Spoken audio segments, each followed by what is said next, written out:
What's up, everybody? Welcome back to another episode of the Bump and Run podcast. I am your host, Ben Thompson, and as always, I am joined by Charles Norman and Ryan Bush. And we got episode 37 for you here tonight. We're going to be talking about some week 2 NFL football, going into our week 3 picks. We got everything here for you guys tonight. So before we get into the show, I did want to go ahead and mention our sponsor, Dr. Squatch. Dr. Squatch is changing the way men approach hygiene by providing all natural, high quality, healthy products that make you feel like a man and smell like a champion. Now, we're talking bar soaps, hair care, cologne, beard oils, you name it. You guys are new to Dr. Squatch. You can save 10% off orders of $20 or more on your first purchase with promo code DSC Brick 10. I'm going to go ahead and throw that up on the screen for you guys again. Once again, it's DSC Brick 10. Go ahead and grab something from Dr. Squatch. But anyway, let's get into it here tonight, guys. Crazy week 2, just like week 1. All kinds of different stuff unfolded this week. Bush, you and I were on the Vikings to get it done on Monday night, and Charles stayed loyal to his boys, and they got it done 24-7. So, Charles, Jalen Hurts had a hell of a game, and a little bit of a different first drive this week as opposed to last week. You know, drove it right down their throats, got the score. You got to be happy with how they look this week, man. So there's two tails to this game. I was happy with how the offense looked for the first half, not happy with them for the second half.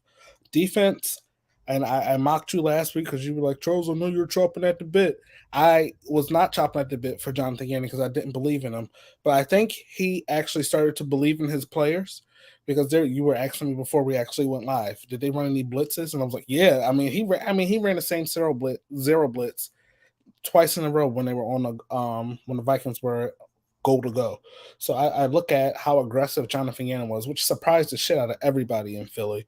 I mean, I think he surprised himself. I listened to his press conference the other day. He didn't even know that he blitzed that many times. Like it's kind of crazy how good this defense can actually be. Because, and before I keep going, people were saying that the Vikings were like this great team after they beat Green Bay, and I just didn't see it. They still got Coupons as their quarterback, and Justin Jefferson, went for 2 million yards against the Packers. But if you look back at that Packers game, it's easy to go for 184 yards when nobody's covering you. Like the guy's wide open. I got to give major props to Darius Slay. He locked that guy. Oh, I'm going to say something crazy. He just locked him down. Let's just. Hey, this is a family show. He locked them down big time. Slay, if he was a wide receiver, if he knew how to catch, would have had 5 picks the other night. That's how crazy that game was. Defensive line still a little bit concerning to me. They didn't get to the quarterback until like the fourth quarter. We need that to pick up. But the linebackers, T.J. Edwards and Kaiser White, who won't show up on the stat sheet, but had a pretty good game. But T.J. Edwards, I think he set the tone for the game on that very first blitz that Jonathan Gannon called up. He shot up right up the A-gap, met Dalvin Cook right in there. And Dalvin Cook didn't want to play football no more after that hit. And he took him out of the game on the first drive. And you look at the stats. I mean, Adam Thielen, there was one point in the game where Darius Slay had more receptions than Adam Thielen.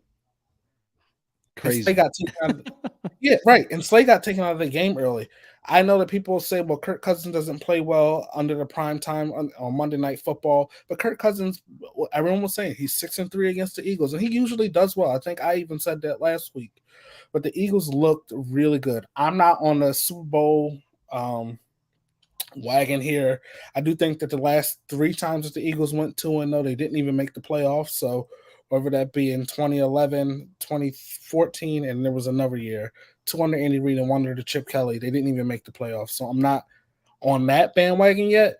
However, I do think that this team, if they continue to do the things that they did defensively, can be a force to be reckoned with. I don't see a team in the NFC right now besides Tampa Bay, and not even Tampa Bay, because Tampa Bay didn't look too great. And I think we're going to talk. No, we're actually not going to talk about them later.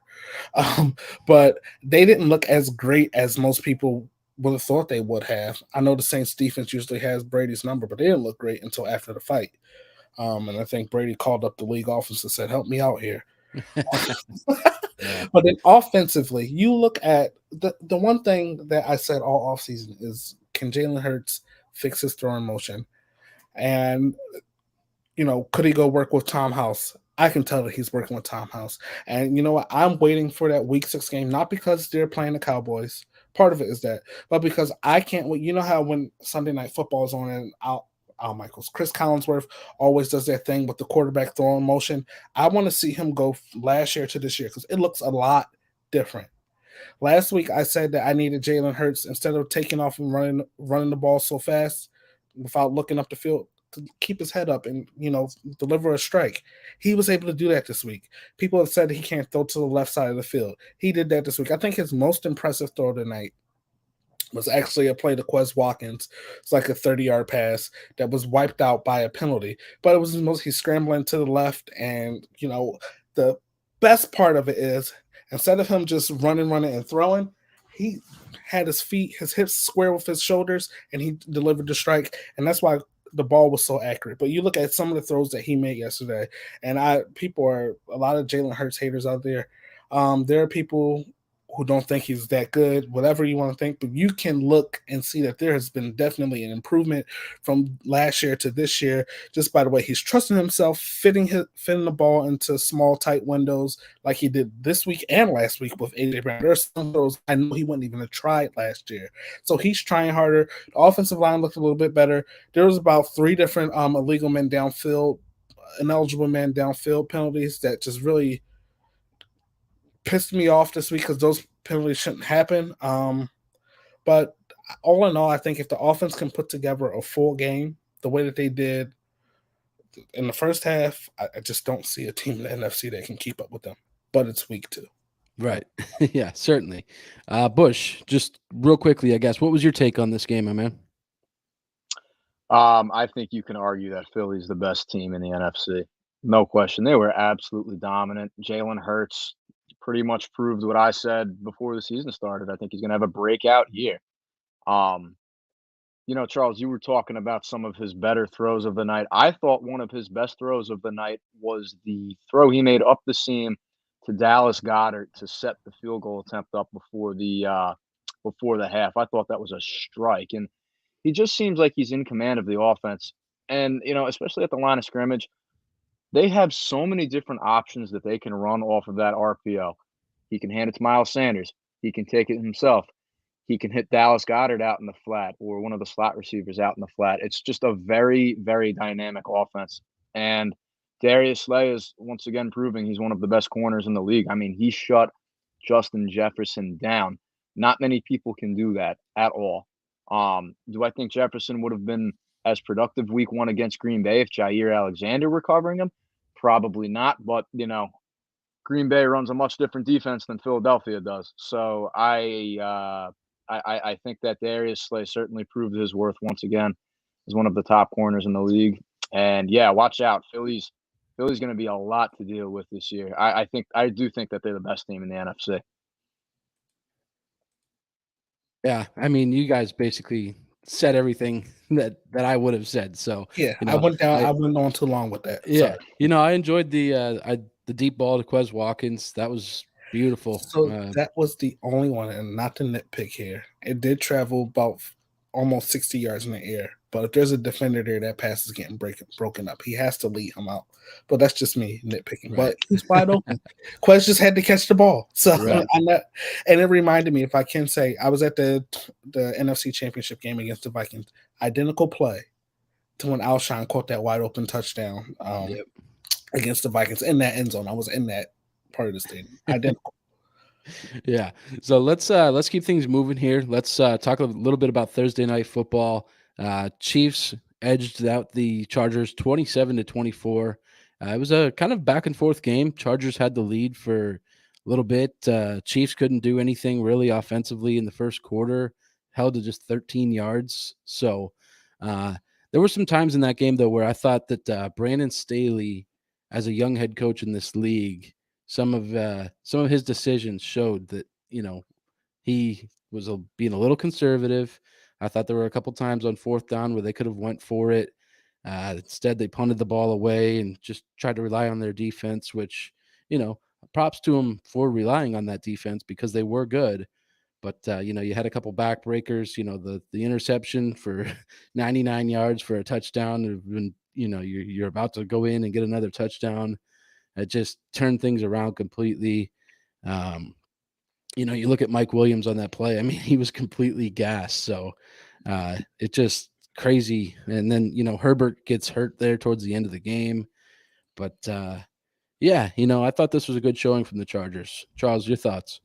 I thought, and just to piggyback off that 99-yard interception, Gerald Everett, or I can't remember his first name, but Everett was actually waving to come off the field right there, but instead they went no huddle there instead of paying attention to him, and the ball was going to him or over in his direction, and there was nothing he could do. Like you said, he Right. was completely gassed. He was running down the field. He just had a big play to play before. Brandon Staley, I can say one thing about the Chargers. If I'm Sean Payton, I'm waiting till Brandon Staley gets fired to coach again. I'm not going to the Cowboys. I'm going to wait till Brandon Staley gets fired, and I'm going to coach that team because that team is ready to win with a coach like Sean Payton, a coach that can actually coach. And I think I even mentioned this. I think we all touched on it. The only thing about the Chargers that would make me not pick them to go anywhere, and I'm not sure if I picked them to go to the playoffs. I think I did. But the only thing that would make me not pick them to go anywhere is their coach. They have that team is stacked defensively. You got Boza and Khalil Mack on the same defensive line. Good line, Kyle Van Noy at linebacker. Ben, you know enough about more about Kyle Van Noy than any of us.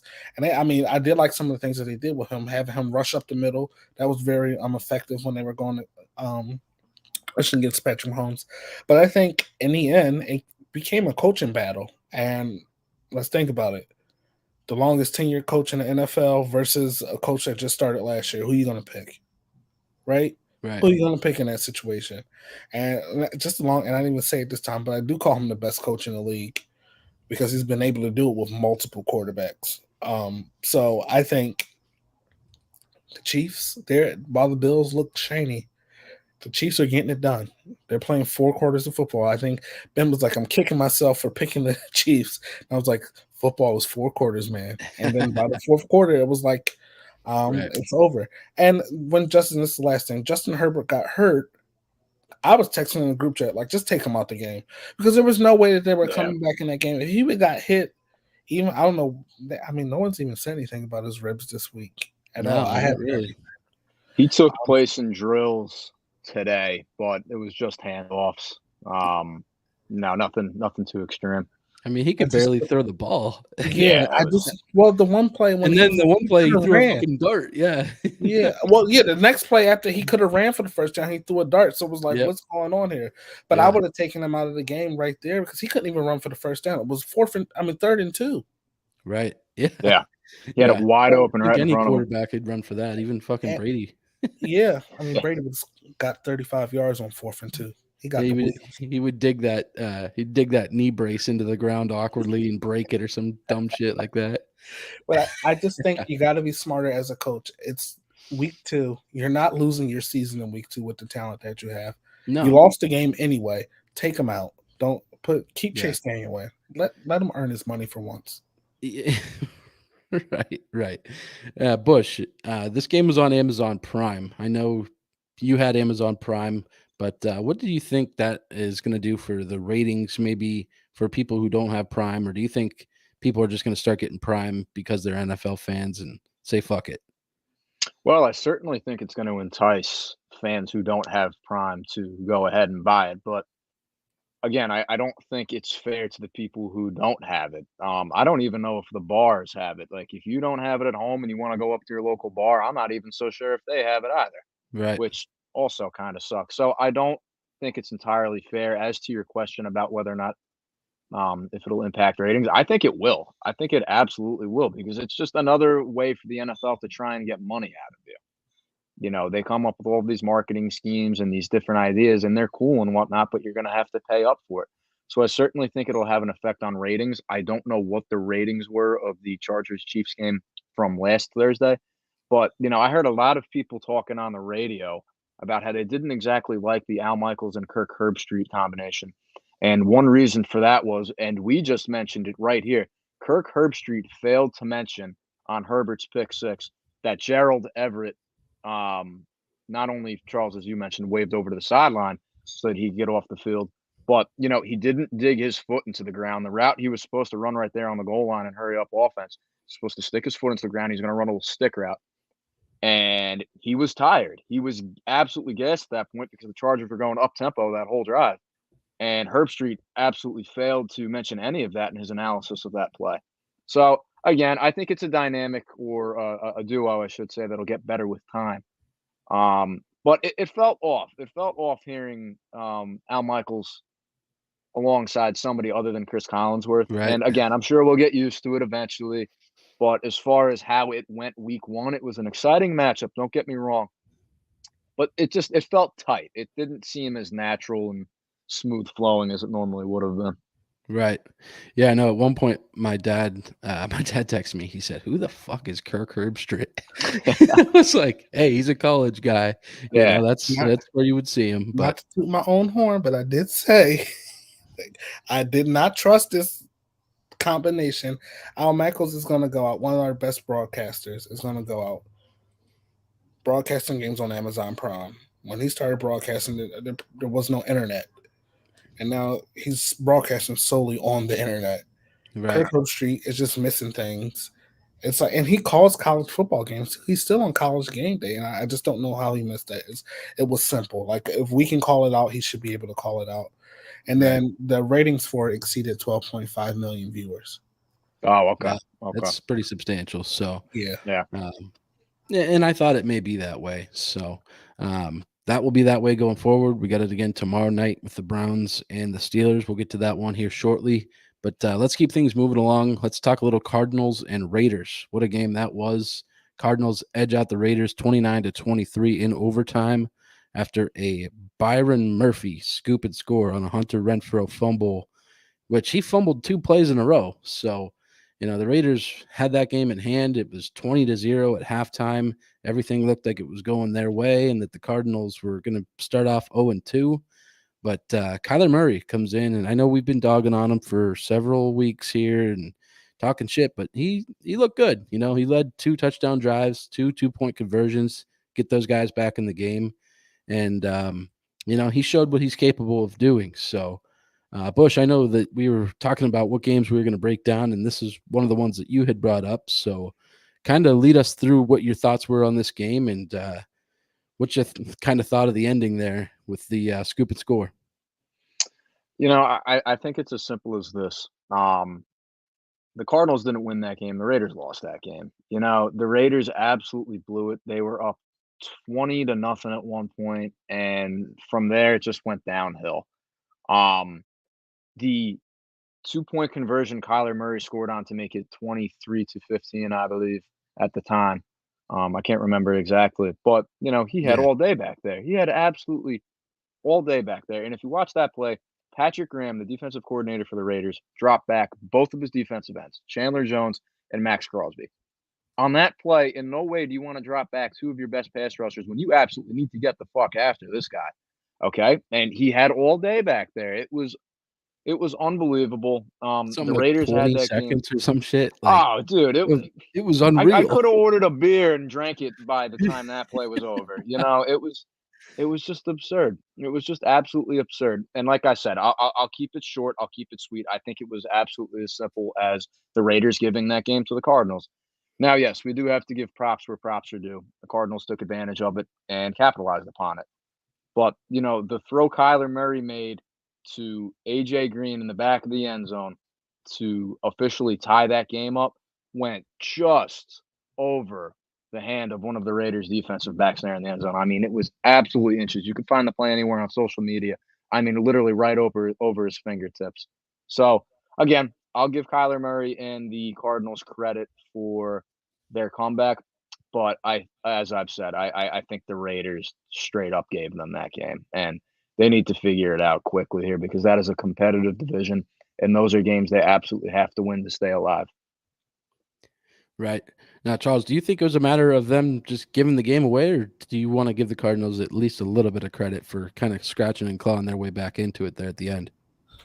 Well, he did kind of scratch and claw his way back. They did. Not he, but they did.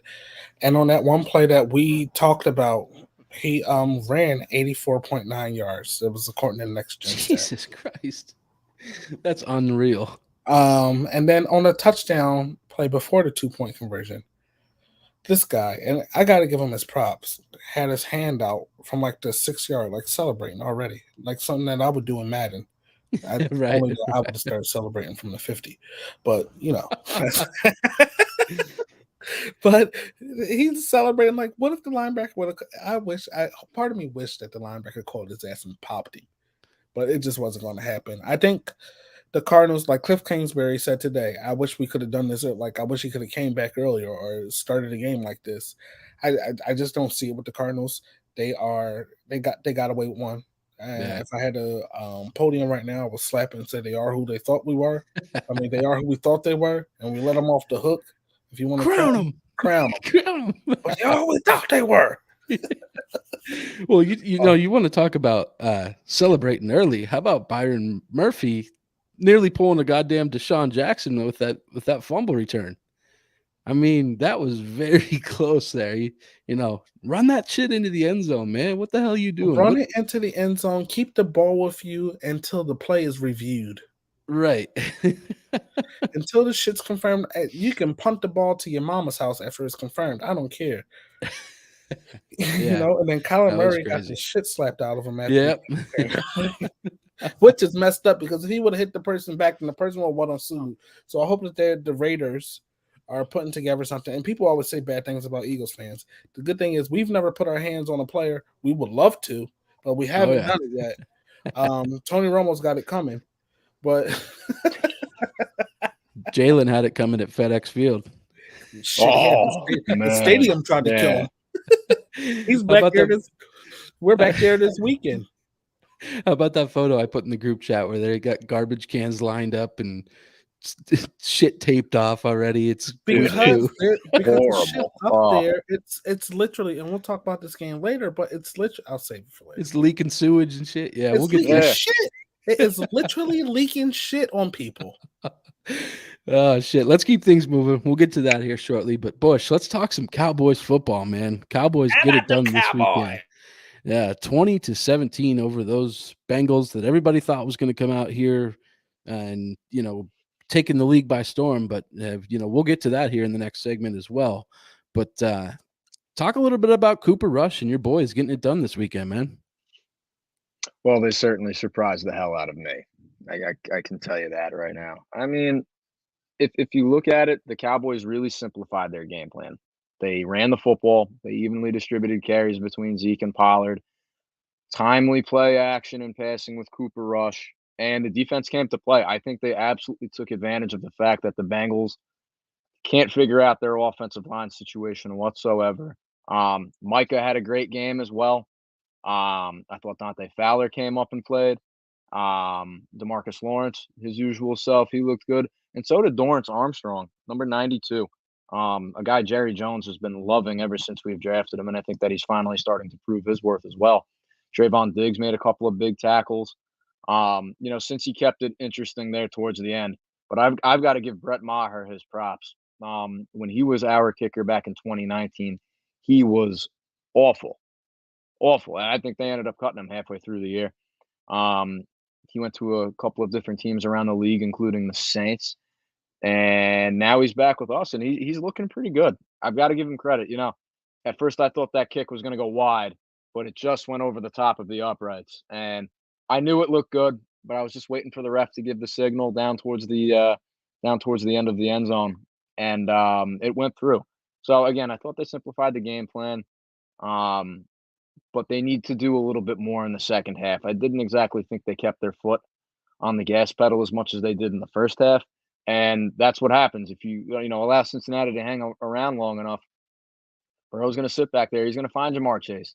He's going to find T. Higgins. He's going to find Tyler Boyd and all of those weapons he has on that offense. So again, listen, props to the Cowboys. I didn't have any faith in them last weekend. But I think that this is going to be their formula moving forward. They're not going to get Dak back here for what's looking at least like the next 3 to 4 weeks. They need to keep it moving. I think Cooper Rush is a very reliable backup quarterback. I think they're going to get Michael Gallup back on Monday night against the Giants, so that receiving core will be a little bit more bolstered. And I got to give props to Noah Brown. Jersey boy played incredibly well. I mean, I think he's going to be one of those up and coming names in the Cowboys receiving corps. He had an excellent game. I believe he was targeted 6 or 7 times and caught 5 or 6 balls for almost 85, 90 yards. I mean, he looked phenomenal. So I've got to give Noah Brown his props where they're due as well. But again, this is what the game plan has to be moving forward for this team because their star quarterback's hurt.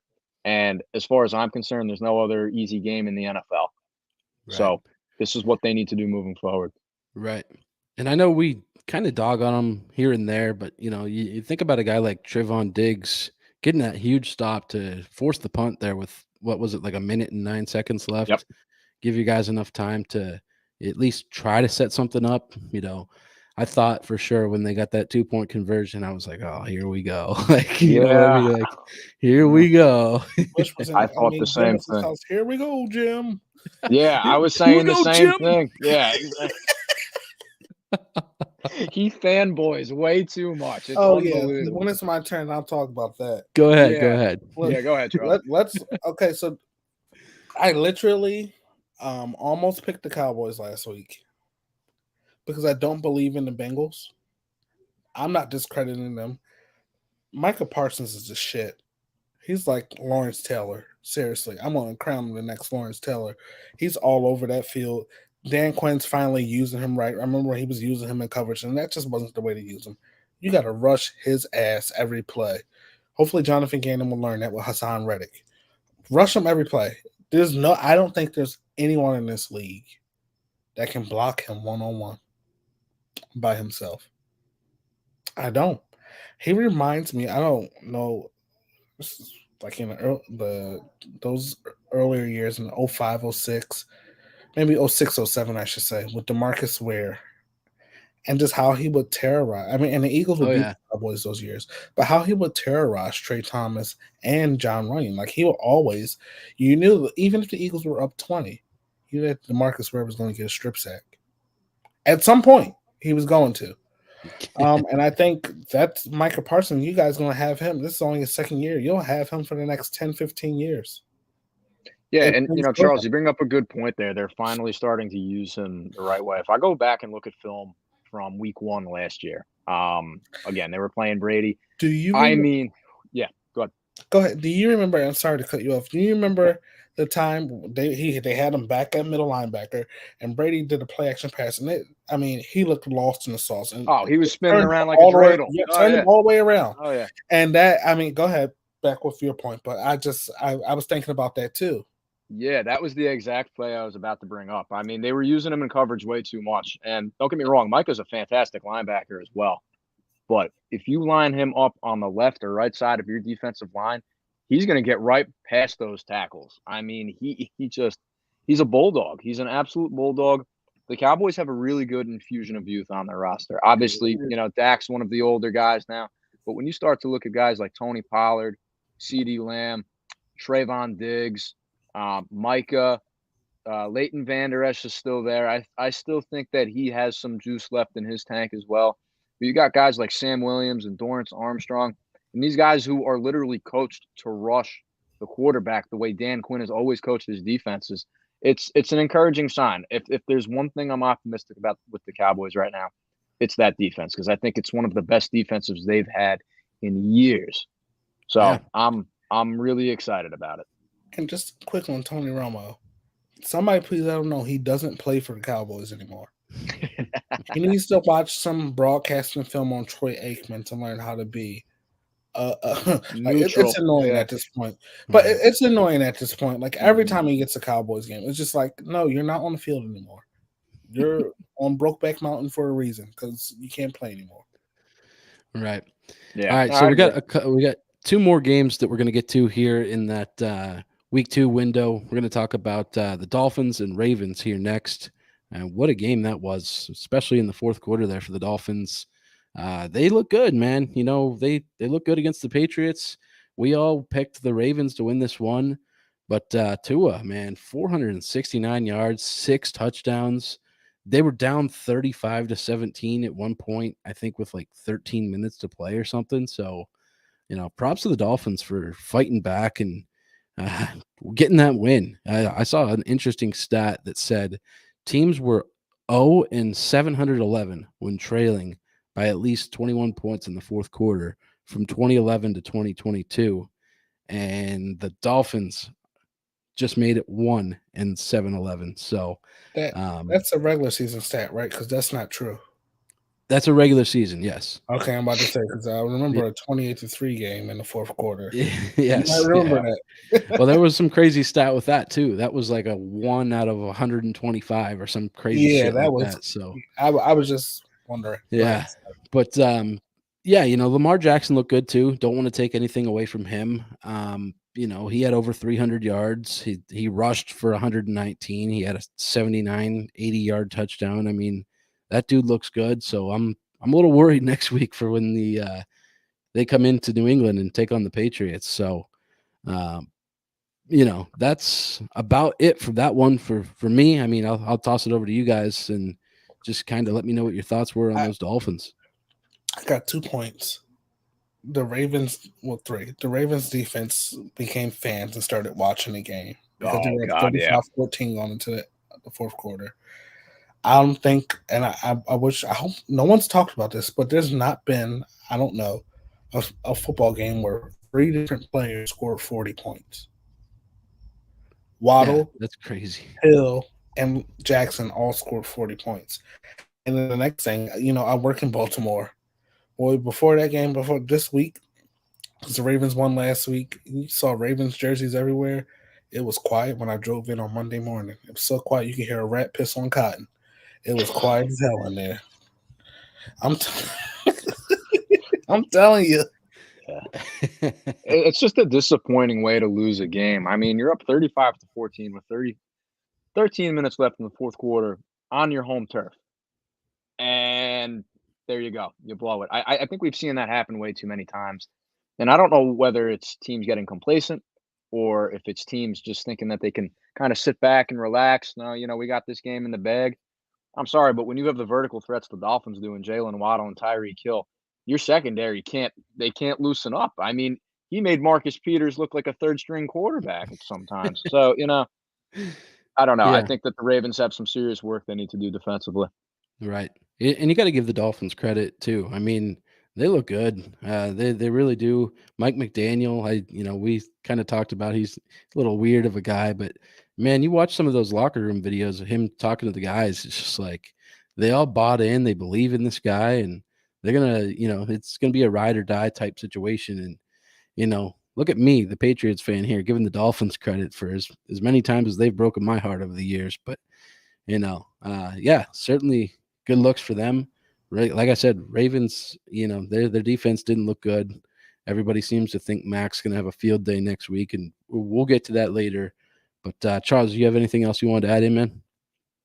I don't. It does, because, I like defense a lot. We both do. I just don't see how that happens. I don't think the Ravens fans have anything to worry about. This is not something that's going to happen. I remember in 2006, the Eagles were beating the Giants bad like this too. And the Giants ended up coming back. Javon Curse, one play Javon Curse towards ACL.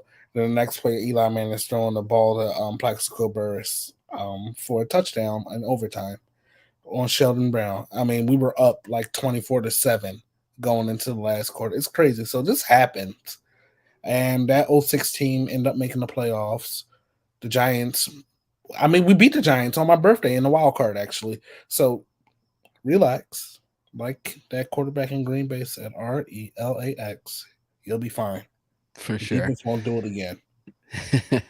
So let's get to the final game from week 2 that we're going to really highlight here. It's Patriots over the Steelers 17-14. I thought the Patriots defense was good, man. Judon made some big plays.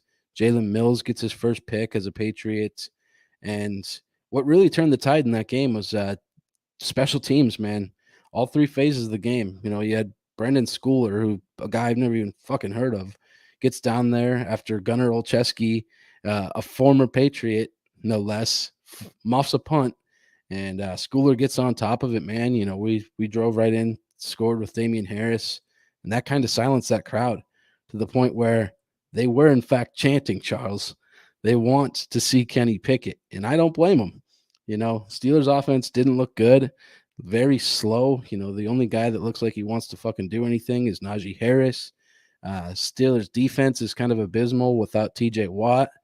And I'm not very high on the Patriots offensive line, but they gave Mac enough time. I thought the Steelers pass rush would have been a little bit better than it was, but no sacks for Mac on the day.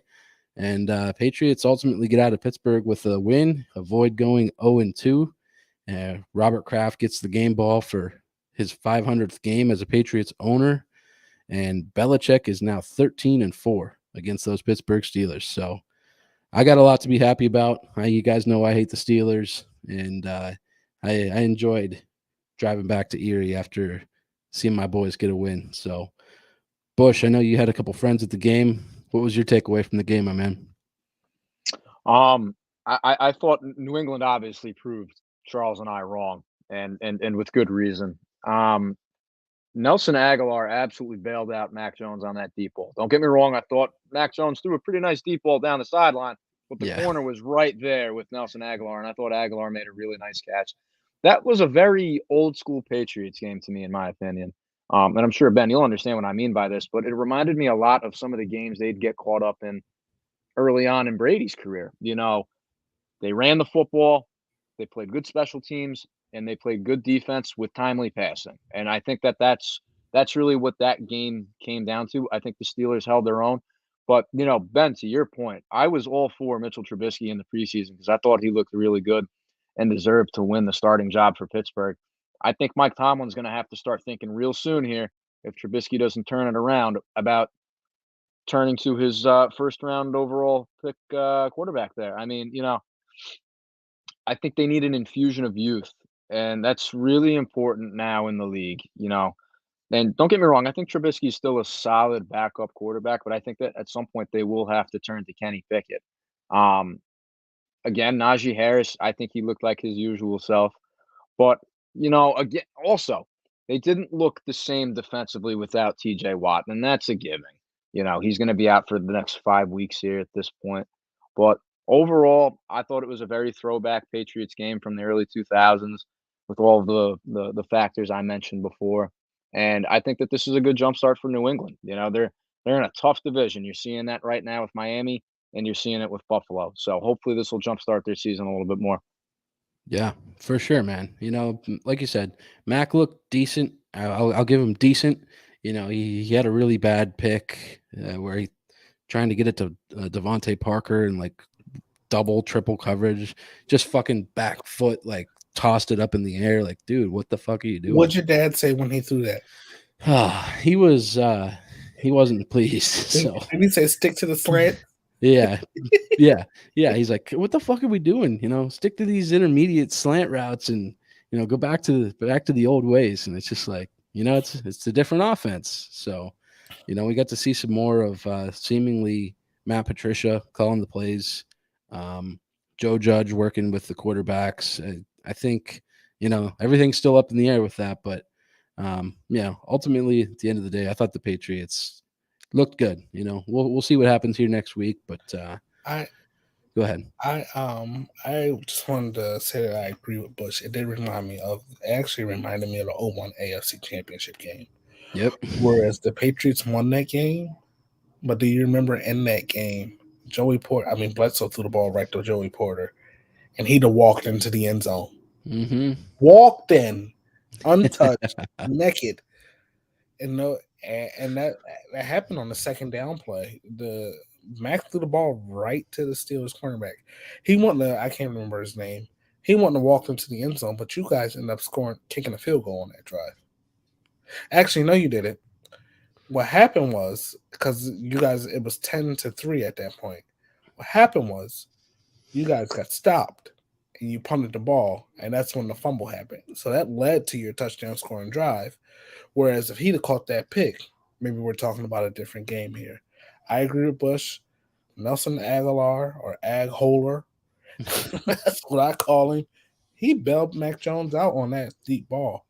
Mac put enough on it, But it was the same thing that I was saying with Jalen Hurts earlier. If there's a defender there, you got to put that out in front of him. If there's a defender there, that may not be caught unless the receiver makes a play on the ball, like Aguilar did. So I'm not upset that the Patriots won, but it did remind me, Bush, you're right, that it reminded me specifically of the 0-1 AFC Championship game. Because Brady got hurt in that game. They slowed the game down. Luckily, they had a lead, a top quarterback backup, Bledsoe, who just signed a 10-year, $100 million deal the year before. Right. Yeah. So that's going to do it for the week 1 games. I will kind of just throw the graphic up here, run us through the rest of them that we didn't talk about. Just real quick 2-minute thing here. Lions get the dub 36-27 over the Commanders. Amon-Ra St. Brown looks like he's a top receiver in the league. Dan Campbell gets that win. And Jets 31-30 over the Browns. Jets score 2 touchdowns in 82 seconds to basically stun Cleveland on their own field. That was interesting for them to be able to get the onside kick recovery there. Bucks 20, Saints 10. That was sort of a boring game. It was 3-3 most of the game. Mike Evans, Marshawn Lattimore still have some beef. So Evans gets suspended. They both were tossed from the game. Evans will miss this week against the Packers. You had Giants over the Panthers, 19-16. Shout out to our boy Tony Natal, thinking that they were going to get that dub. And here we are with the Panthers, 0-2. So Jaguars getting it done as well, 24-0 over the Colts. That's that Jaguars game. That's typical Jaguars Colts game. So Rams 31, Falcons 27, Niners 27-7. Jimmy G is back at the helm. We haven't mentioned that yet. Trey Lance broke his ankle, so he will be out for the rest of the season. It's a good thing that they kept Jimmy G around because I think he'll be able to put things in the right direction with that offense. Broncos 16, Texans 9. Boring game. Hackett, Broncos offense, they don't look good. So then you got Sunday night. Packers looked like they normally do against the Bears, 27-10.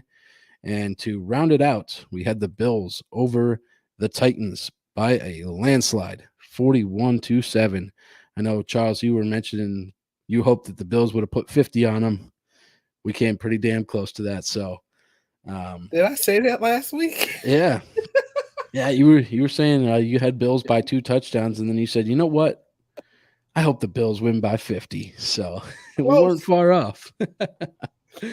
But let's kind of revisit our pick'em standings here, boys. I got the 1-game lead over Charles. Bush, you're starting to fall a little bit behind, my friend. You gotta I gotta pick it up here. Pick it up this week. Hopefully you pick some good shit and you make up a couple games on us. But go ahead, Charles. It would have been better if Bush went 8-8 because it would have been more in line with the Cowboys. Absolutely. Yeah. That's true. That's true. It would have been so on brand. Wait, 7-9, I think, is still more Cowboys like, though, right? That's definitely, especially this year. Oh shit. So let's kind of move on to week 3 here, guys. Let's actually, before we do that, let's get into a little overreactions here. We had our off-season stuff that we talked about and some of the things that we thought were going to happen this year. But, and I know we're only 2 weeks in, so these are sort of overreactions, but, we'll kind of jump in here. Charles, why don't you kind of give us something that people have been talking about all off season that's now looking like that might not happen? A lot of people were talking about Joe Burrow and those Bengals being the number 1 seed here. They spent all that money on the offensive line. All the Bengals just need to spend money on or patch up that offensive line. Burrow got sacked as many times as McNabb in that divisional game. And people thought that they did. They got Lyle Collins, and there was somebody else that they got. And Lyle Collins said, "He's your bodyguard. Your new bodyguard is here." He thought he was Jason Peters, I guess. Your bodyguard's in town. Yeah, and if that's his bodyguard, he needs to be fired because that guy would have been shot by now. I think he's been sacked 13 times in the first 2 games. Just absurd. Can we look at a quarterback who's been sacked? Has any quarterback been sacked 13 times in the first 2 games in the history of the NFL? We'll have David Carr. David Carr. Yeah. Oh, yeah. Siri's answering Absolutely. me right now. Siri, shut up. But yeah, like the Bengals, they went to the Super Bowl, and I said I picked against them. I picked them to beat the Titans. I picked against them after that to lose to the Chiefs and to lose to the Rams. So I was right out of 3 times. However, everyone was like, "Oh, this team's hot," and I just said, like Mike Tomlin says about teams, they're the flavor of the week. And it's week 2, and if you've been listening to the show since the beginning, I always say football don't start till after Thanksgiving. It just don't. Right. It don't really start till after Thanksgiving. But right now, early season overreaction, that O-line don't look good. Bush, how about one of yours, my man? For me, I've always been very skeptical of teams that acquire a tremendous amount of talent in the offseason because then everybody crowns them as the offseason Super Bowl champions. And for me, I think that's been the Raiders. I mean, they haven't looked up to par with the new regime and some of the new weapons that they've added on that team. I mean, look, you bring Devontae Adams in specifically so you can give Derek Carr a number 1 target alongside Hunter Renfrow and Darren Waller. You add Chandler Jones to a defensive line with Max Crosby. And now I'm just looking at the way they're using Devontae, and I think the way that they're using Waller and Renfrow as well. Now, mind you, they were up 20-0 at one point in that game, so it was looking hopeful. But I was not expecting them to start off so sloppy. I really wasn't. Carr throws 3 picks week 1, looked a lot better week 2. I'm not going to put the game on him exactly, but I just expected a lot more from a production standpoint from that offense, and I expected that defense to be a little bit more shut down. So all offseason, everybody was talking about how good the Raiders are going to be, and so far they started off very shaky. Now, mind you, the season is still young. Like Charles said, football doesn't start until after Thanksgiving because those are the games you absolutely need to win. But I don't know. Right. I'm not as high on them now as I was in the offseason. Right. And I'll kind of end the segment off here with basically a 2-for-1. I'll give you the Broncos and the Colts. I know, Bush, you were talking about the Broncos as being potential Super Bowl contenders and, a team that could compete in that division. And as it stands right now, man, I'm just waiting for them to come up against a division rival because I do not know what's going to happen. They're probably going to get their ass beat. And Ben, you said they would finish last in the division. You said Yeah. You did. I got to give Ben props there. And Yeah, it just absolutely. hasn't worked out there in Denver, man. I really thought that they were going to be immediate Super Bowl contenders with that pickup, and it just hasn't worked for them. It absolutely just hasn't worked for them. The So, crowd was counting down the play clock the other day. Yeah. It was ridiculous. Well, how about this I'm too? glad I had on Red Zone because that game was shown on TV here. It was ridiculous. Well, I sent Bush something on Twitter where Russell Wilson's imploring the entire sideline to yell whether it's a run or a pass. That was against Seattle, yeah. And he's yeah, week telling them. 1. Yeah. Okay, well, even still, yeah, But if you look at that, Tyler Lockett was doing the same thing because he was saying if Russell does this, he was doing that to the Seattle sideline. Right. I was like, wow, this is just kind of odd, And then my other one would just kind of be, real quick here, the Colts. I think they haven't looked good. Frank Reich might be on the hot seat. So, we picked these guys to potentially win this division, right? I mean, you picked them. Bush, I know you were kind of high on the Titans. You might not be at this point. No. But how about the Jags? I mean, but then we did say that the Jaguars could win this division.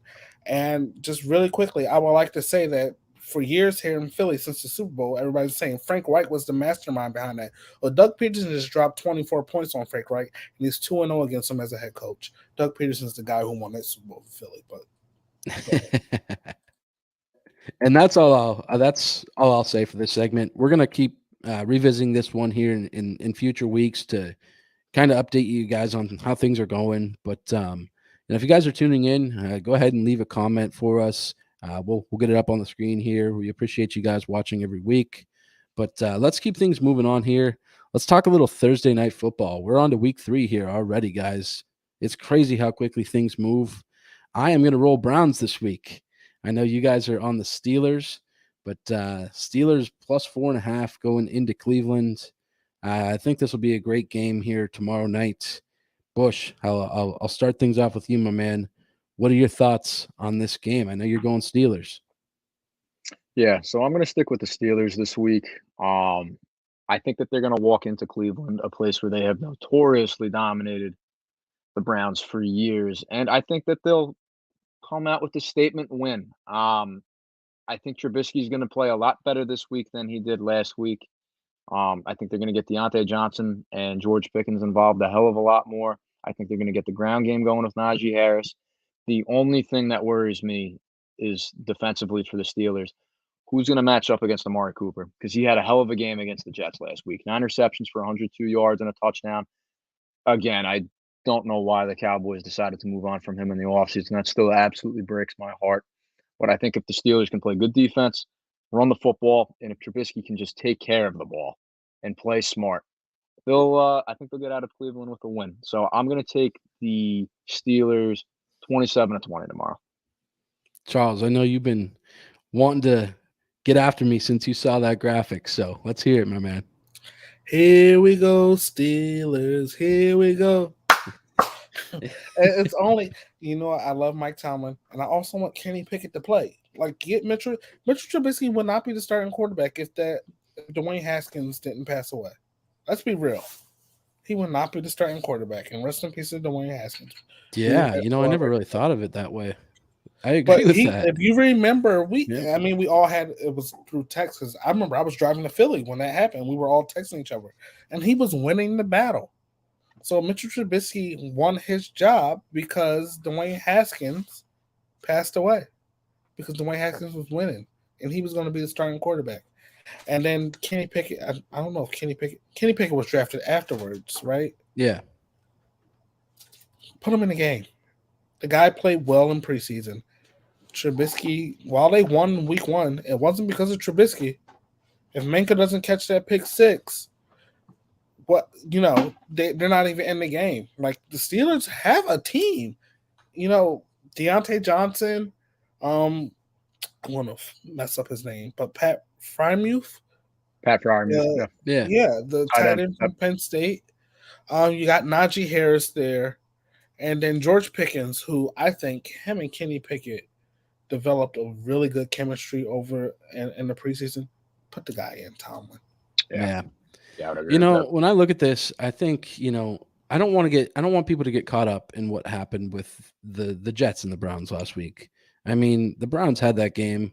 Yes, they kind of blew it there at the end, but I don't know. I think their defense can hold up against a stingy Steelers offense, and you still got guys like Chubb and Kareem Hunt, and like you just said, Bush, you got Amari Cooper.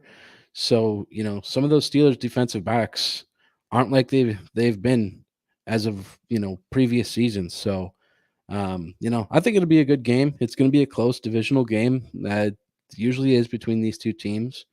I know with the spread being at 4.5, it's kind of like, you could go either way if it's a field goal game, but I don't know, man. I'm riding with the Browns this week. So I guess with that, we will kind of move forward. Let's talk about, let's go. Let's get the week 3 matchups up here. I know we got about 6 of them that we're going to highlight here this week. Let's go ahead and talk some Eagles Commanders. You got the Eagles 6.5-point favorites heading into Washington and FedEx Field. Let's just hope that the old grandstands stay intact here this week. Go ahead, Charles. Give us your take on this one. So I'm picking the Eagles, obviously. This is a big game for Jalen Hurts. He's not going to take it as a big game because he don't give a fuck about Carson Wentz. But it's a big game for him. He actually hasn't – well, he did his first year, but he wouldn't have if we didn't do that whole tanking thing on Sunday Night Football. I got the Eagles winning this game and winning it easily. Montez Sweat's the only rusher. The Eagles have had good success against Deron Payne and Jonathan Allen on that D-line. So I'm thinking if Jack Del Rio – I'm thinking it might be a dust-up at the stadium this weekend. Only because if Jack Del Rio is calling blitzes, that means that somebody's not going to be covered. Jalen has showed me that he can deliver. He can make a read.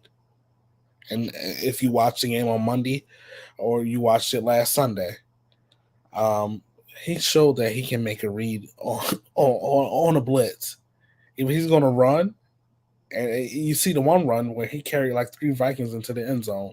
Because then they went on a whole thing that him, bench pressing 600 pounds, which is a grizzly bear or an empty vending machine. Learned that on Those Monday stats night. were wild. Oh Learned my that on Monday god. Night Football. But Yeah, this, I but did too. just a quick sidebar. Monday Night Football is back, y'all, and we Yeah. can thank Troy Aikman and Joe Buck and Lisa Salters for that. The Monday Night Football is back finally. Um, but yeah, the Eagles will win this game. Jalen Hurts should have. And by the way, he had his first 300-yard passing game, y'all. 333. And it could. I mean, he was on pace to go for at least. He could have broke North Van Brocklyn's record in that game if they actually played the way they played. Because what was he at 291 in the first half? Yeah, I think no, maybe not that high. Maybe Oh, in the it ballpark. was. Yeah, It was because he got there because they drove up the field and got into field goal range. I'll actually check it out and correct myself later. But he was around there. He didn't get too much after the second half. But yeah, the Eagles will win this. Carson Wentz is going to give us the ball a couple of times. But it's also a game. I mean, I heard Carson because the stadium is 5 minutes from my house, so I was around the stadium today actually, and my apartment, I should say. We're gonna smack the shit out of them. Malaysia's whole family are Commanders fans. The Eagles gonna go up there and smack them, and I'm gonna smack the family. 21-point win. Oh, here we go. He put the glasses on and everything. He's got that Michael Irvin flow going. He's got that Dr. I'm going Norman Shannon look going Sharp tonight. here. I'm going Shannon Sharp here.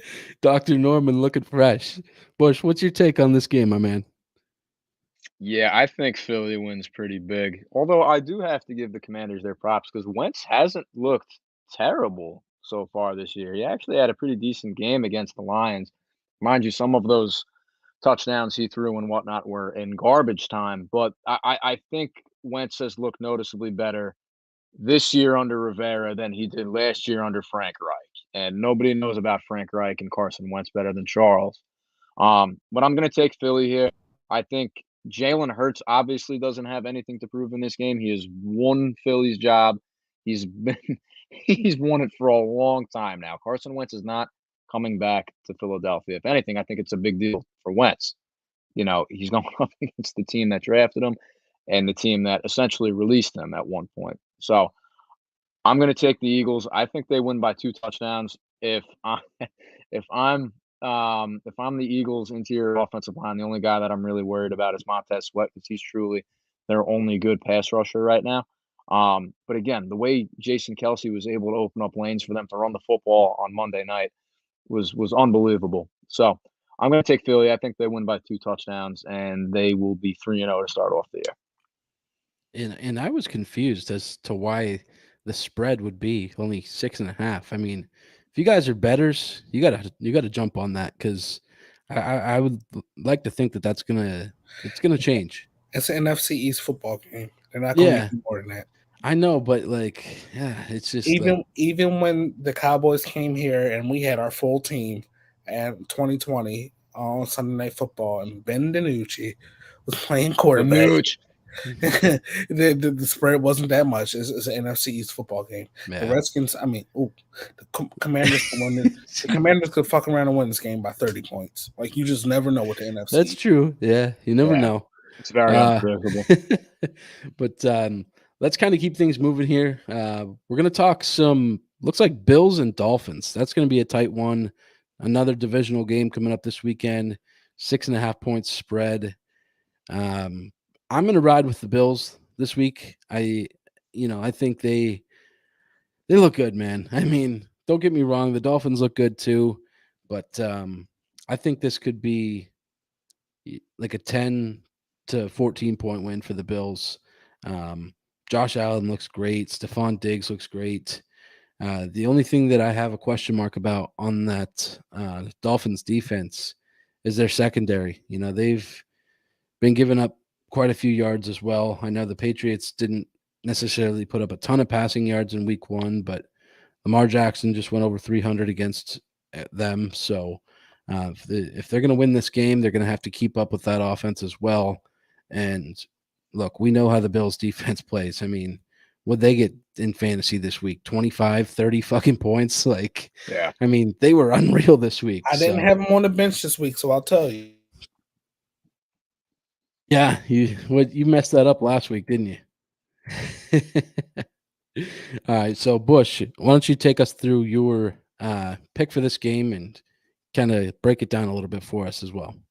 Yeah, so I'm gonna take the Bills in this game as well. I don't think they'll win by as much as 10 to 14 points. I think it'll be anywhere between a 3 and 7 point win. But Buffalo's going down into an entirely different climate in Miami. And Adam Schefter made a very good point on the Monday Night Countdown. Miami is probably the hardest place to play in the NFL in September, just simply because of the heat and the humidity. It's an entirely different climate change for the Bills.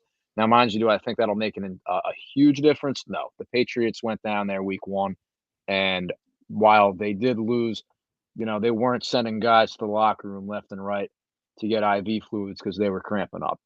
So while I do think it'll be a bit of a different climate change for Buffalo, I still think that they'll go down there. I think they'll get the job done. I think it'll be a pretty high scoring game, actually. I could see this being a 38 to 31 game or a 38 to 35 game. And Ben, to your point about the Dolphins defense, I mean, particularly in the secondary, they have Xavier Howard back there and Byron Jones, formerly of my Cowboys. And mind you, Byron's out for the first 4 weeks of the season this year. He's on the pup list. But where is Xavier Howard? They were talking about this guy being one of the best cornerbacks in the league last year, and he's been MIA the entire season so far. Mind you, we're only 2 games in, but come on, if you want to be one of the best corners in the league, you got to show up every single week. So yeah, I would agree that there are some questions in that secondary, but I'm going to take Buffalo. I think that Josh Allen and Stephon Diggs connection is only going to continue to grow. Right. And no better week to step up. I know, Charles, you're a big guy for Gabe Davis. So what are you thinking of this week's matchup? Look here, Bush. Not everybody can be big play Slay, okay? Yeah, right? Seriously. Man. No, but I'm going to pick the Bills, but I'm feeling that the Dolphins can actually win this game. It's just one thing that the Dolphins showed us that it's just not over with them. And I don't know how they came back last week. It's just weird, actually. I don't know. But Josh Allen scored 41 points. He scored 20 points, and it could have been more than 41. They took him out in the fourth quarter. He didn't even play in the fourth quarter. Yeah, so the Dolphins are fast.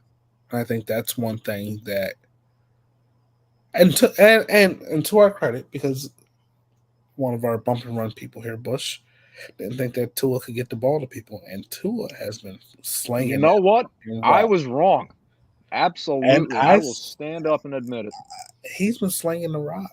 They're 2-0. They already won a divisional game. It's in Miami. That heat coming from Buffalo. And this is the type of game, old school type shit. But I don't know if you remember this, but in 2000, the season opener, they call it the pickle juice game. The Eagles and the Cowboys. Oh, yeah. Andy Reid. That was a hot day in Dallas. And here's the thing. If I'm drunk or anything, then before I go to sleep or the next morning to stop from being hungover, I drink some pickle juice. Because of hydration, natural electrolytes, folks. Mm-hmm. Education, science. But yeah, I the Bills will win. Even Sean McDermott was on that coaching staff in 2000. He'll get them some pickle juice. Man, the way he just prefaced that, I thought he was going to give us the old switcheroo like he did a couple of weeks ago, but you can never tell until it's over with him. Oh yeah. Okay, so let's talk some Patriots and Ravens. I know I kind of alluded to this one earlier. Patriots home opener against the Ravens. You got Harbaugh and Jackson and crew coming into Gillette. The spread is let me pull it up here. I believe it's 2.5 point spread. The Ravens are favored this week, but you never know. I don't want to pick against my guys, and I don't think I will. I'm going to ride with the Patriots this week. I think if their defense can show up and play the way they did against the Steelers and contain Lamar Jackson, that's a big if, because I know that man can run around and extend the plays just like we were talking about with Kyler Murray. But if they play good defense, I think they have a chance in this one. Offensively, they got to step it up as well, looking to get Devontae Parker more involved. even Kendrick Bourne. I mean, we saw some of the plays he made last year against the Cowboys, and his snap share through 2 weeks is like 25 plays. So I'm not exactly sure what's going on with him. Jacoby Myers, he's got to step it up a little bit. Aguilar looked good, but yeah, I'm gonna ride with my boys this week. Charles, who you taking in this one? I'm going to take the Ravens. Where's the game at? It's in Foxborough. I'm going to take Yep. the Ravens only because I have it written down and I'm not switching this week. Because if you guys know, I switched 3 games last week and lost all 3 of them. So I could have been 11-6. Um, but yeah, the Ravens, I think after a game like Sunday, uh, they can't do it again. They're gonna be pissed off. Yeah. Yeah, and I'm the number one person who hates the bulletin board material shit. It's stupid, but they're their own bulletin board material. You gave up, what was it, 35-17, and the Ravens offense scored 38 points in that game. 38 points is enough to win a football game in the National Football League. It's enough. Should be. It's enough. Yeah. 33 points is enough to win a game in the National Football League, but it wasn't enough for Tom Brady in Super Bowl 52. Um, but I'm gonna pick the Ravens here. I just had to throw a shot there, but He never fails. No, Never fails. No. he's got them No. locked and loaded every Oh week. God. Yeah. they're there. I got them written down. I got our team. Bush, your take on the Ravens Patriots? I'm going to take New England in this one, actually, and there's a couple of reasons why. One, I don't ever like to bet against Bill Belichick unless, of course, he's playing the Dolphins, in which they've lost their last 4 games against. So that's understandable. But I just think Belichick knows exactly how to put together a good defensive game plan against a quarterback like Lamar Jackson. And they're at home. Ben, as you mentioned, it's their home opener. I just think that New England's going to be a loud, rowdy place on Sunday afternoon at 1 o'clock in Foxborough, and I think it's going to throw Baltimore off a little bit. Baltimore's defense is not very good. Okay, we are not we are no longer in the days of Ray Lewis, Ed Reed, those hard hitting Ravens teams. Those defenses are a thing of the past. And I just think that New England's going to put together a good game plan all across the board to be able to expose the Ravens defensively. And I think that they'll put together a good game plan defensively to be able to get after Lamar Jackson. Because, like I've said, Belichick has a good reputation of putting together a solid plan to defend these types of quarterbacks. Now, mind you, Lamar has beaten Belichick in the past, but I don't know. I just feel really good about the Patriots opening up at home and really coming out with a statement W here to begin the year. Yeah, man, that's kind of where I'm at as well. Like, don't get me wrong. I know the Ravens are a good team, and I know, like you guys said, they're going to come in there pissed off. They're going to be ready to go. But let's roll with the Patriots this week. Why not? So let's keep it moving here. We got a couple more games we're going to talk about here. Only highlighting a couple this week. We'll get the rest of our picks in just after that. But let's talk some Bucks and Packers. Buccaneers are hosting the Packers this week. They will be down there in that 4:30 slot. It's a 1.5 point spread in favor of the Bucks. Basically, what, a pick'em game, Charles? Yeah. It's a pick'em. So, take your pick, and we'll kind of see what happens this week. But go ahead. The home team gets 3 points here, so it's basically Bucks by 4.5. Right. I'm gonna pick the Bucks here. Aaron Rodgers. The Packers won on Sunday, but there were things that could have happened in that game. A couple of different things that things could have swung the other way, and the Bears were in it. I know it was they only scored 7 points, but they were in it. Tom Brady in the game will win. Even I think Julio will be back this week, right? Yeah. Yes. And Mike Evans is out. So Mike Evans is out. Mike Evans is out. Godwin's out. So look for Julio. You got Julio in fantasy. And Brady you start him. But you look, Mike Evans was out. And who did Tom Brady throw the go-ahead touchdown to? Bashard Perryman. Shot Perriman. Yeah. Who did Tom Brady throw the go? And this is crazy. Who did he throw the go-ahead touchdown to in the Saints game? Kimbrel Tompkins. So it doesn't matter. I have thought about picking up Scotty Miller in fantasy this week. Oh, didn't they just get Cole Beasley? Yeah, they I was did. just about to bring that up. They signed him to their practice squad. Yep. Mr. Concussion. So Yeah, well, think about it. I mean, Tom's going to do Tom. Tom's got to. I do know this. Tom's got to make this last football worth it, because Giselle ain't happy. No, she's not. She's not, and I am praying that works out, because he's done after this year. But they're gonna win. Yeah, I'm going Bucks as well. Bucks by 7. I think Rodgers is going to come in there and have those boys ready, but with a young offense for the Packers, they're going to be playing catch up in this game. I think Buccaneers defense is stout.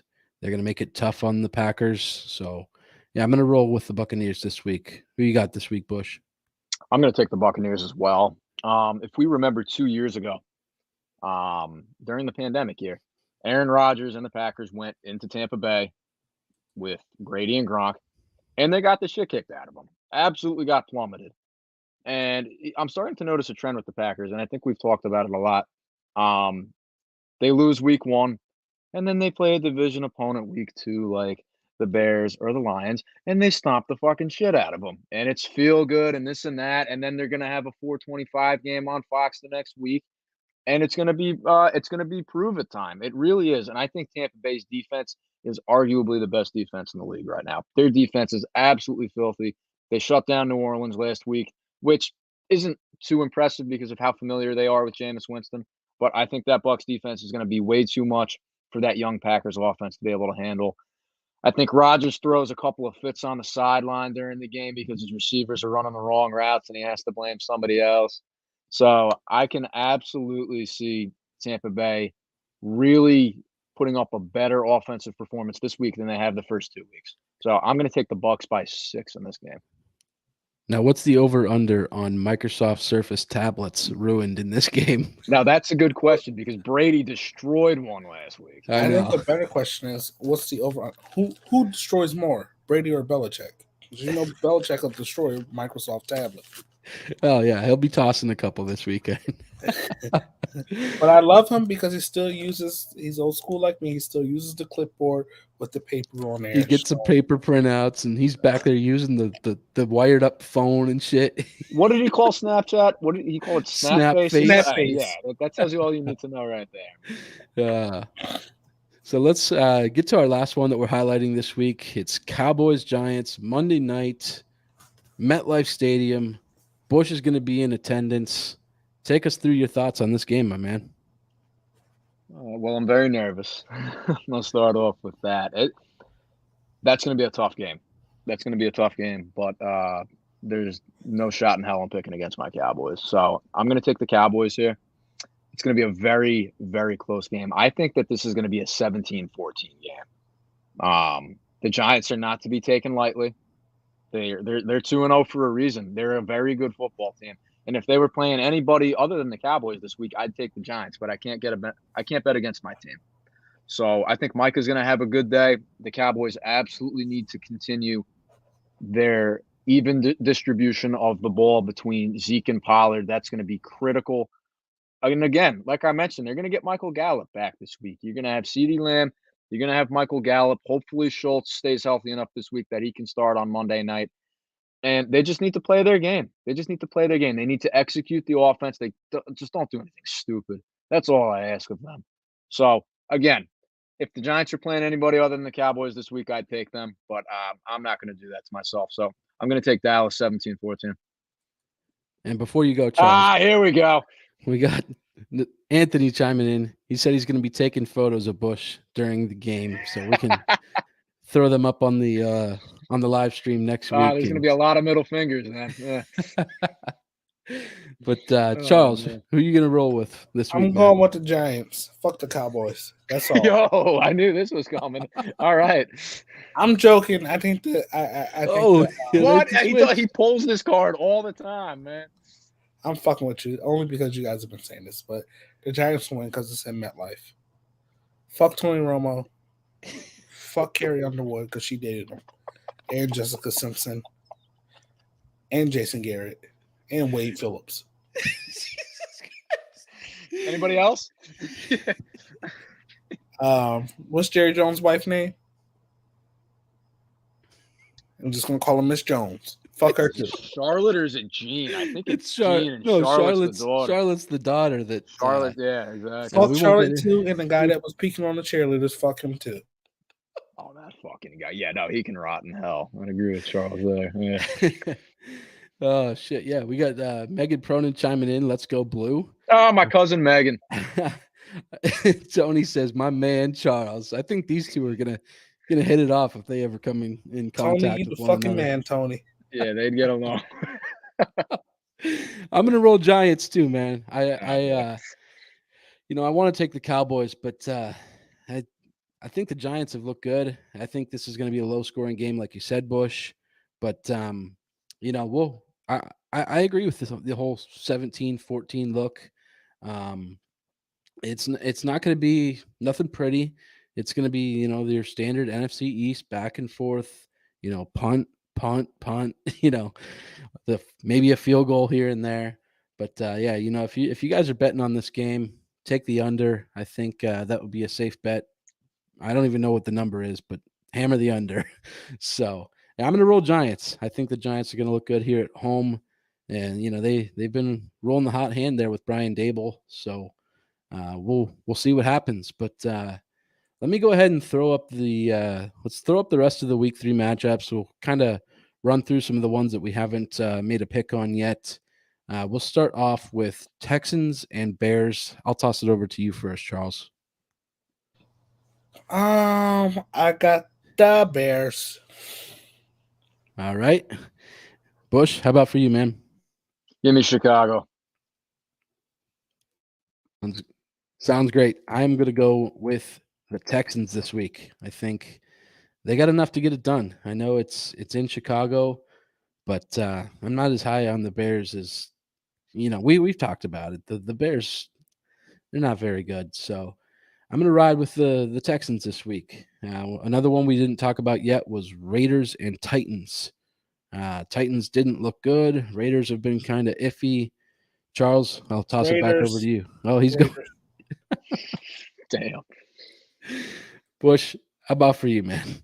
I'm gonna take the Raiders as well. I think they bounce back this week. They get on the horse, and hopefully they can put something together. Yeah, I'm gonna roll with the Raiders as well. I think they get back in the get in the win column. They're starting out 0-2. So Chiefs Colts. I think this is a pretty easy decision for you guys. Chiefs. Bush, you going Chiefs as well? Yeah, I'm gonna take Kansas City for sure. I think that they're gonna start off the season 3-0 as well. Yeah, like we talked about, Chiefs look good. That's only a 6.5 point spread. I think if you're betting early on in the week here, you listen to us now, you're thinking about this game, get on the Chiefs at -6.5. That's a touchdown game. I think they win this one by 2 touchdowns. So certainly get on that one. Next one on the list there was Lions and Vikings. Vikings are the home team in this one. Who you riding with, Charles? The Vikings. The Lions, especially if Glenn blitzes as much as my defensive coordinator did, trying to forget it. Right. Yeah, I think I got to go Lions as well. They look good. I mean, Bush, your thoughts on this one? Yeah, I'm gonna take the Lions as well. They really looked good last week against the Commanders. I mean, Goff threw 4 touchdown passes. He's fairly efficient with distributing the ball. Amon-Ra St. Brown is becoming one of the best receivers in the league before our eyes. I'm gonna take the Lions in this one too. Yeah, I think the Lions look good.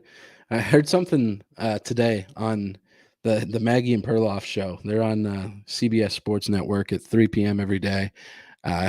It's funny, they're talking about Dan Campbell and just the mindset of this dude and just how he lives his life and shit. And Perloff came on and he goes, you think Dan Campbell's waking up every morning and like flipping tires in the backyard? It's like, he probably does, Sure. Yeah. So until I'm proved otherwise, I know the Vikings were high on them, yes, but I think that the Lions go in there and get that done this weekend. Bengals Jets. I know Jets looked good last week. Flacco seemingly had the hot hand and made a comeback there at the end to beat the Browns. Charles, who are you going to take in this one? I got the Bengals. They got to win one. Yeah, I mean, I would think this is a no-brainer. I think they certainly got to get it done, but like we talked about last year, the Bengals got into some of those games against some lower level opponents and didn't look good or lost by a field goal. So this one might be a toss-up. Bush, how about for you, man? Yeah, I'm going to take the Bengals as well. They need to win this game because if they start off the season 0-3, there's going to be some rumblings there in Cincinnati about the offensive line in particular and Burrow, of course. So I think that they beat the Jets, and I think the Jets surprised a lot of people with their comeback last week, which was absolutely incredible. All credit due to them. Cleveland blew that game as well. But yeah, I'm going to take Cincinnati here. Right.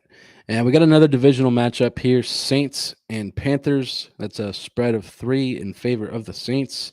I know we talked about this 3-game stretch here with Mike when he was on, but I'm going to roll Saints in this one. Panthers start out the year 0-3 and only add on to the tally of reasons why Matt Fool needs to be fired. Charles, your thoughts? I'm rooting for the Saints. I picked the Saints, but I'm rooting for the Panthers because I would love for the Saints to lose out because we have their number one pick in the first round pick this year. But they're going to beat Matt Fool, like you said, and go on and win. Bush, your thoughts? Yeah, I'm going to take the Saints as well. I think my prediction of Carolina sneaking into the playoffs is slowly but surely dwindling. Ben, and as you've talked about, Matt Rule, he's going to be the first one to get canned. I don't think there's any question about it. It's just not looking good there in Carolina at all. Yeah, we're going to get a poll question here put up tomorrow. I meant to get to it today, but I didn't. We're going to see kind of what you guys think of who's going to be canned first this year. We'll get a couple guys on that list, and we get we'll plan on doing like poll days on like Thursdays or something like that. But yeah, man, Rule, he's in for it. Jaguars Chargers. This is a sneaky matchup. It's a 7-point spread in favor of the Chargers, but I'm getting a little nervous, man. The Jaguars look good. I think they have a chance to really battle in this game and make it a good one. But I am going to take the Chargers at the end of the day. Charles, what are your thoughts? It's heartbreaking, but I want to take the Chargers. I think Dougie P, that defense looks good, and we clowned them. All three of us clowned them for their number one pick. That motherfucker's playing football. Yes, Yeah. he is. So He's doing work down there. he's playing more than Jordan Davis is. So good for him. Bush, I have a feeling you're going to be going Chargers as well. You read my mind. Although, like you said, it is going to be a sneaky good matchup because Jacksonville actually showed me something last week. I mean, they played a very good division opponent in the Colts, and they came out with a dub. So I'm going to take the Chargers as well. Hopefully, Justin Herbert is healthy enough to go in this one. I think he should be, but I'm going to take the Chargers. Sounds good, man. Let's move on to Rams and Cardinals. Rams are favored by 3.5 this weekend. Another divisional game. This one has had some close matchups over the years, but I just can't help but think back to that matchup in the playoffs there last year with the Cardinals looking like shit against the Rams. So I'm riding with the Rams this week. You guys, I can't help but think you're going to do the same. I picked the Cardinals actually. Oh, okay. And Bush, for you, man, you going to surprise us? The Rams. Now, I'm going to take the Rams because, as Charles would say, with fuck Aaron Rodgers, I would echo the same with Kyler Murray. I mean, I can't stand the fucking guy. I really can't. Not to mention, I think that the Rams are just a better football team all around. So I'm going to take the Rams in this one. Right. And Charles, I know we're kind of running out of time, man, but I'd be curious to hear kind of just like a sentence or two insight on what you're thinking there with that pick. So the Rams won last week, but it wasn't anything impressive. They barely won last week. And the Cardinals barely won last week, but whose win was more impressive? I think the Rams won because they weren't going to start 0-2 and they played the Falcons. The Cardinals at home this week. And I know that the Rams in their last 11 games against the Cardinals are 10-1. And I think the Cardinals will beat them this time. How are they going to contain Kyler Murray and the rest of those guys? Right. Yeah, it's going to be close. I think it really will be. So move on. We got Falcons and Seattle. This is going to be it's going to be a low scale on the ratings this week. I don't know how many people are going to be tuning into this one. But Falcons, or excuse me, the Seattle Seahawks are favored by 1.5. However, I am going to take the Falcons in this one, guys. I don't think the Falcons are going to win many games this year, but this is one I'm going to roll with them in. Charles, how about for you? I want to go with Mariota and the Falcons. Mariota. Good pick. Did you see that play last week where he fell face down, got up, and threw a first down? That was pretty athletic. That was impressive. They could have won last week. They really could have. Yeah, they've been in both of their first games this first 2 weeks.